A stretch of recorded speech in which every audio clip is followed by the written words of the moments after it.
Hello everyone, welcome to the mobile arena. The app or the game that I'm going to be reviewing today is Asphalt 7 Heat. Now, the reason why it took me so long to review this game was because I wanted to play through it as much as I can before I give it a thorough review. Now that I've pretty much been every race in the game except for one last one which I'll show you later, I feel like I have the right to talk about what's good and what's not good about this game. Now, I made a review about the Asphalt 4 or 5, I think, last time, and they've come a long way for this one. Now, let's just go into the settings quickly to talk about some of the things they have. Most of the time, you won't even access this, and you'll end up just dealing with the sound and controls maybe, but that's the only thing. There's different ways to show the camera view of the car, and you can also set the speed limit to km or mph depending on what you want. And currently I don't have any of the sound running, but I'm going to have a little bit here just for the sake of this review.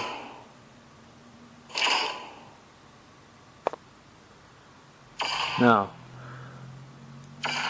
Asphalt 7 is basically a racing game, and there's three ways you can play it. There's the career mode, there's the quick play, and the multiplayer. Let's go into quick play first to give you an idea of what kind of races there are. Now, as you can see here, there's three categories. There's the tiers, so there's tier 1 to 7, and those are the cars that you get to choose. And there's also the different places like Alps, Tokyo, Shanghai, Rio, Reykjavik, Paris. There's a lot of places, and they're actually pretty nice. Probably looks even better on a bigger screen, but nonetheless it looks pretty good. And next we have a lot of the different races, like the normal race, where you only try coming first. There's the elimination, where you have to stay in the first as the best, but then after until all the cars are eliminated. So the last car gets eliminated every 30 seconds or so. There's beat 'em all, where you have to get a certain number of knockdowns, which means getting rid of the other car. There's a paint job, where you try to do a perfect lap, meaning you don't crash into anything, and every time you crash into something you will lose time. King of the Hill isn't in career mode. There is drift, and here we have it. Now, to show you how the tiers work, I'll go to the shop first. Here at the shops, it gives you a good idea of what different cars there are and what to expect. So, as you can guess, tier 1 has the least expensive cars, such as the X6M or these ones. And depending on what kind of events that you choose to play, you can unlock them.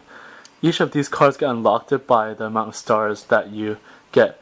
But the problem is that just because you beat all the races doesn't mean that you'll get all the stars, as you'll see later. And we also have more popular cars like the Lamborghini, Aston Martin, Alfa Romeo. And let's go to the best tier, which are the supercars like the Tuteria, Agura, Veyron, very popular, Evo, the Porsche variant, Hydra, more Ferrari, the Aventador, which is the cover car that was featured earlier in the beginning, and we have another Porsche variant, the RUF. Now, on to more of the gameplay itself. The first thing you're going to do when you play this is probably either go into career, or after you watch this you can go to here first. And this is what they call the free spin. You get one every day. It's sort of like the lottery. You actually see this often for a lot of games, and depending on your luck you can get money or stars or decals. That's probably the most useless thing. And here I happen to get the Dodge car. Let's see what I got. So I got the Charger police car. That was really lucky. That's never happened to me before. I never got a car. Most of the time I just get money, which you will find out later. And you get a free spin every time. And you can spin again, but you have to pay around 300,000. The next thing is the career and the special events. So for the special events, you have these races, which if you complete, you'll be able to unlock the car. But you only get to use it after for your career mode. So for example, the one that I played in the past was Lambo, and the SSC, which because I really like Lamborghinis, so I try to unlock all the Lamborghini cars.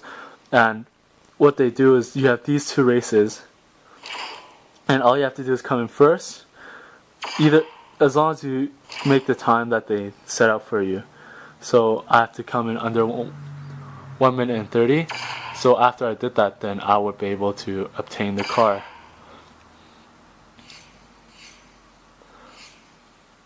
So right now there's some that I haven't done, like this one, because it's a really ugly car and I really don't care for it.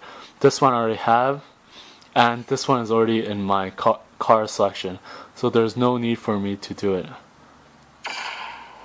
Now finally on to the career mode. For the career mode, we have a lot of cups, like races, and it goes all the way up to Cup 13. And you can see the stars go higher and higher too. So there's 33 here, 21, and then 9, like so. So in the beginning, that's actually the tutorial where it'll teach you how to play it, and all you have to do is race using one of the cars. Then you often start off with this one, but after a while you get to unlock a very useful car, the DeLorean, which is from the movie Back to the Future. And you'll be greeted with this sponsor page every time you play any event. I don't recommend you use these because it's only a one-time thing. And if you're eventually, when you get better at driving in this game, you don't have to use those at all. So for this one, I'll just give you an example of what a standard race would be like. So first thing is that I recommend that you don't use the tilt controls to play this game. It's just better that way.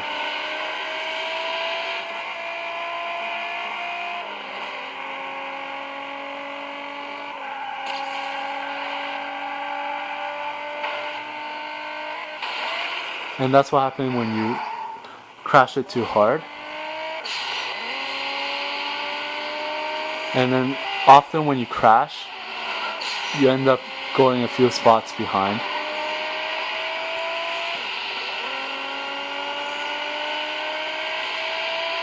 Soon you'll realize when you use this car why it's such a good car. It's because it is the most nitrous efficient car in the game. You won't get any other car that is that good at using nitrous. I think this is to actually sell the car a little bit, because in the movie it uses a nitrous-like motion to go back to the future.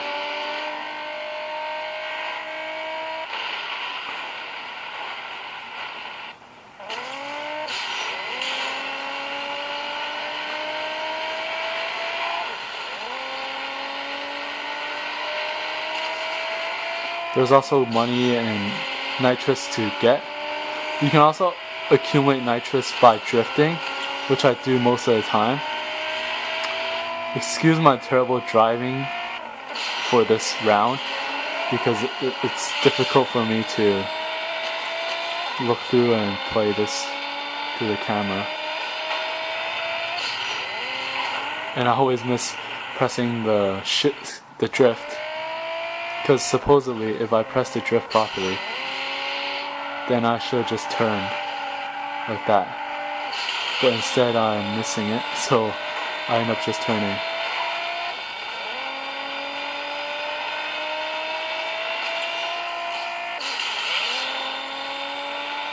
So I think that's enough for the demo so far. And whenever you finish a race, depending on how well you do, you'll earn stars and you'll earn money. And you also have to rack up experience points. As you can see up here, it says 56, so I'm at level 56 right now. And whenever you gain a level, you can also gain some stars and money. And you can use it to buy the different cars.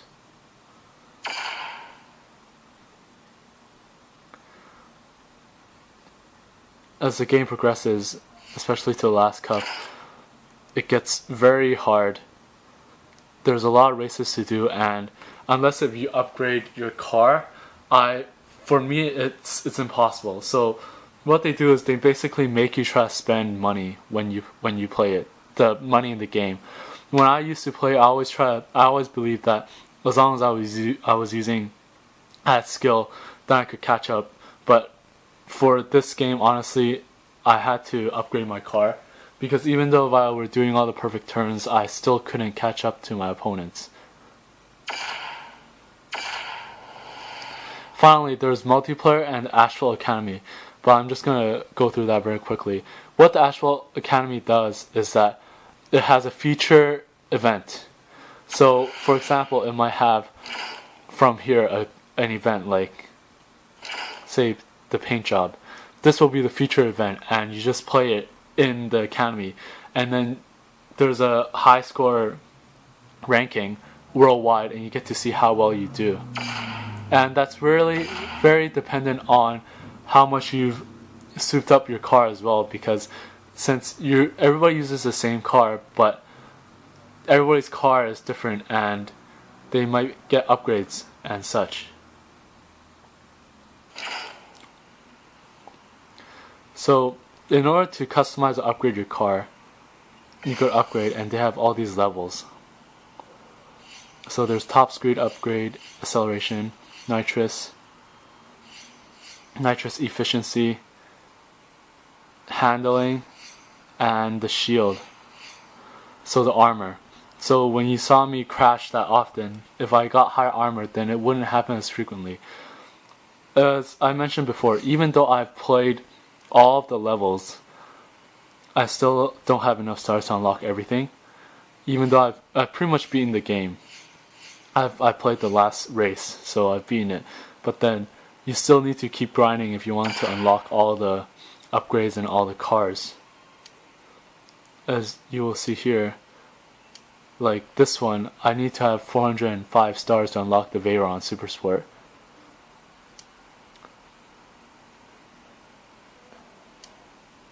And I need 375 to unlock the F40. Now, last but not least, I just want to talk about the Marussia, which is this car that was recently added by the game itself. It was an update. Now, the only way you can get this is through a special event, which it will appear here.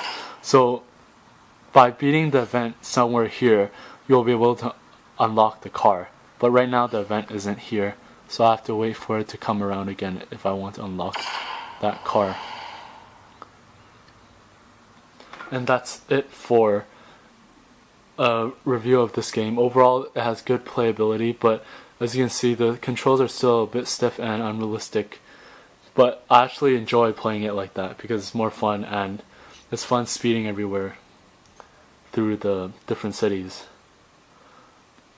Thanks for watching, and I will see you next time.